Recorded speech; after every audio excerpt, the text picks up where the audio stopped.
Daily, beloved brethren in Christ, loving greetings to you in the perfect and faithful name of our Lord and Savior Jesus Christ.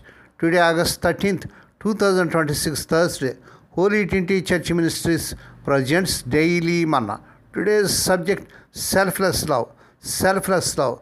Now let us open our Bibles and read a verse from Romans 13 chapter 10th verse. Love does no harm to a neighbor. Therefore, love is the fulfillment of the law. May God add His blessings through the reading of His precious word. Dear children of God, saints of God, I trust that you are all in good health. By the grace of God and your prayers, we are doing well. We pray for you daily. If you have any prayer need, please let us know. We will pray for you. Now let us meditate upon the word of God. In Romans 13 chapter 10th verse, the law of love. The law of love. Romans 12 to 13 chapters is about how Christians should live in daily life. Romans 12 chapter, love in the church. Romans 13 chapter 1 to 7, love toward government. Romans 13 chapter 8 to 11, love toward everyone. Apostle Paul is wrapping up a section on Christian duty. He says all of God's commands boil down to one thing, love. So we see love does no harm to a neighbor. First of all, Greek agape, self-giving, sacrificial love, not just a feeling. Neighbor, anyone near you, family, co-worker, stranger, even enemy. According to Luke's Gospel, 10th chapter 27th verse. What does no harm look like? In words, no gossip, lies, insults. Ephesians 4 chapter 29th verse. Secondly, in actions, no stealing, cheating, hurting. Verse 9. In motives, thirdly, no jealousy, pride, selflessness. 1 Corinthians 13 chapter 4 to 5 verses. If you truly love someone, you will not intentionally wound them, dear child of God. Secondly, therefore, love is the fulfillment of the law. Apostle Paul means if you love, you automatically keep what the law was trying to teach. Verse 9 is just quoted 5 of the 10 commandments. Do not commit adultery, murder, steal, covet. Why? Because love won't do any of those things. Praise God. Jesus said the same thing. Lord Jesus said the same thing. Matthew 22nd chapter 37 to 40th verse. All the law and the prophets hang on these two commands. Love God, love your neighbor. Hallelujah. The law was like a fence. Love is the reason of fence exists. 4 truths from Romans 13 chapter 10th verse. Love is active, not passive. Love is not just not hurting. It's doing good. Galatians 4, 5th chapter 40th verse. The whole law is fulfilled in one word, we shall love. Love fulfills, it doesn't cancel the law. Lord Jesus didn't abolish the commands. He showed the heart behind them. Matthew 5th chapter 70th verse. You can't love God and hate people. According to 1st epistle of John 4th chapter 20th verse. If you harm your neighbor, your love for God is fake. Love is the Christian debt.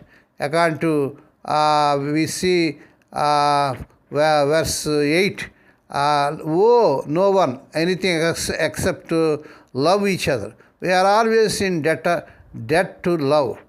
Love that fulfills the law. The Good Samaritan. Please read Luke's Gospel, 10th chapter 25 to 37. The priest and Levite followed religious rules but walked fast. The Samaritan did no harm and then did good. He bandaged, paid, cared. That's fulfilling the law. Praise God. Breaking the law, harming the neighbor. Of David and Bathsheba, 2 Samuel 11th chapter, please read. He committed adultery, murder, lying, stealing. He broke 4 commandments at once because he stopped loving Uriah and Bathsheba as neighbors. We see, use the love filter. Before you act, before you speak, post, buy, or decide, ask, will this harm your neighbor or will this help them? It harms, don't do it. It helps, do it. Love is specific, not vague. Love everyone is too general. No, name 3 neighbors this week: your spouse, your co-worker, and the cashier. Ask, how can I make sure I do them no harm this week? When you fail, repent and restore. We all harm people with words or neglect. Step 1, confess to God. Step 2, go to the person. I was wrong, I harmed you, because forgive me. That's love repairing what was broken. Praise God. Love must be sincere. The Apostle Paul wrote in Romans 12, chapter 9th verse, a reminder that is not all that passes for love is genuine. At our heart's deepest longing is to know real love. But love that isn't it self-serving, manipulative, but compassionate and self-giving. Love that's not a fear-driven need for control, but a joyful commitment to each other's well-being. Praise God. May God bless these few words. Now let us pray, dear Heavenly Father, Holy Father. We thank Thee and praise Thee for this perfect and faithful morning that was given to us to come to Thee and to meditate upon Thy word. Bless those who are listening daily and regularly. Bless those who are sharing Thy word to their friends and loved ones.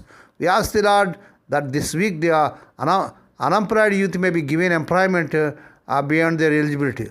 Lord, thank You for giving this perfect morning that was given to us. Thank You for Your love and for the gift of life. Bless everyone who listens to the daily manna. Bless the family both at home and abroad who support this ministry and meet their every need. Lord, we pray for the children as they are going out and coming in throughout this day. Deliver them from all dangers and actions. Give them safe journeys. We commit all these things into the mighty hands. We ask and give Thee thanks in the perfect and faithful name of our Lord and Savior Jesus Christ. Amen. The Lord bless you and keep you.